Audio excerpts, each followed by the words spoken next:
buttons, so they become hair triggered, just like these. So it has these straps on the bottom. You can tighten them so it's that far away from engaging the shoot. Okay. Normally, you have to pull all the way down to get that ignition. Right. To send the signal to the Xbox to the computer. This way, instead of having them all the way up here, you can tighten them so they're at that point already. So as soon as you pull that down, it fires. You just blow on it and it fires. Okay.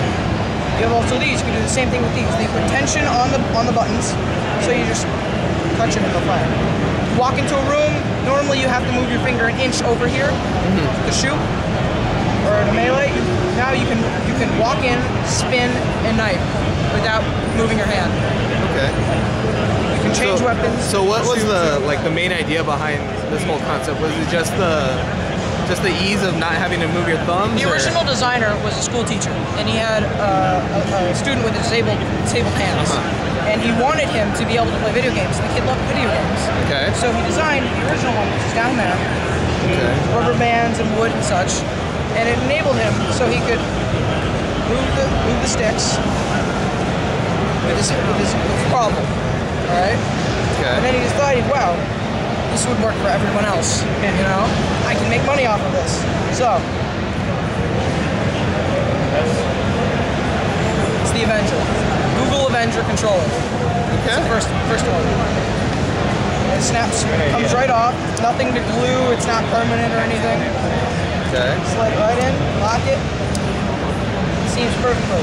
They don't advertise it, but the mat here actually keeps your hands warm. I live in an old house that has bad heat circulation, and at night, when I'm playing on a regular controller, it keeps my hands get cold at night, get stiff, and my joints don't work as much.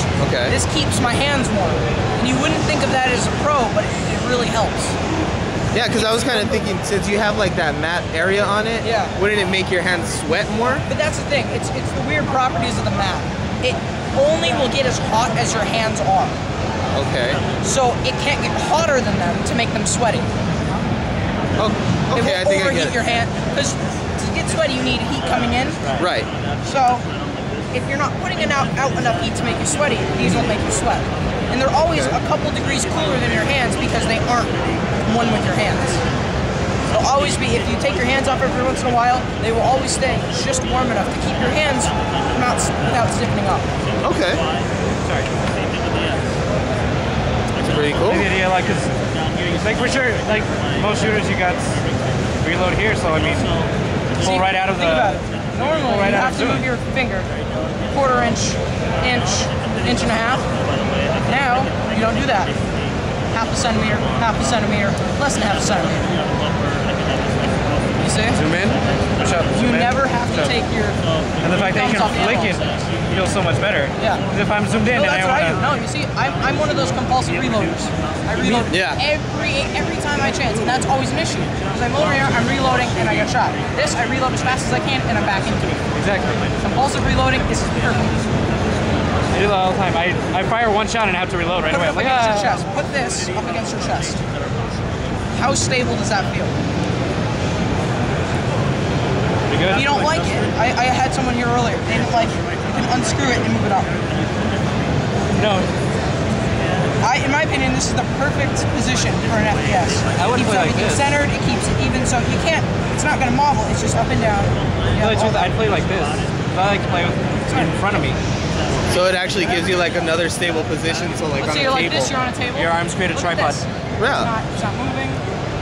It's stable. The whole point is to make it as customizable as you want. Let's say you don't want this arm here. You want to bend it and put it over here. So you have reload and change weapon on the same button. So these will bend? These will bend. I was thinking right now, I'd like a little bit closer. You can bend it, you can move it, it'll stay in place. Same with this one. You want this a little bit higher, so you have to, you don't accidentally hit it. You have to move your finger like that. You can move it up, and you can move it down. I had it on my limited edition one, so you have the transforming D-pad. Fits in perfectly. There's no dents or nicks or scratches or anything. It's made for it. So and it's wonderful. Feels really solid, really nice. First time I played this, I didn't do so well. Second time, didn't do so well. The third time, I went 0 and 60 on Nuketown on Call of Duty Black Ops. Wow. I lost 8 friends that day. I got a bunch of rude messages in my mailbox, and my friend list went down by 8 people. But then you start meeting new people that do better naturally. People that you always, you yell at them because they're killing you over and over and over. Well, now you get to become one of them, and you don't hate them as much because you can beat them now. It allows you to do everything on the controller you want to do without taking your thumbs off the sticks. Great idea. AvengerController.com. Google Avenger Controller. Okay.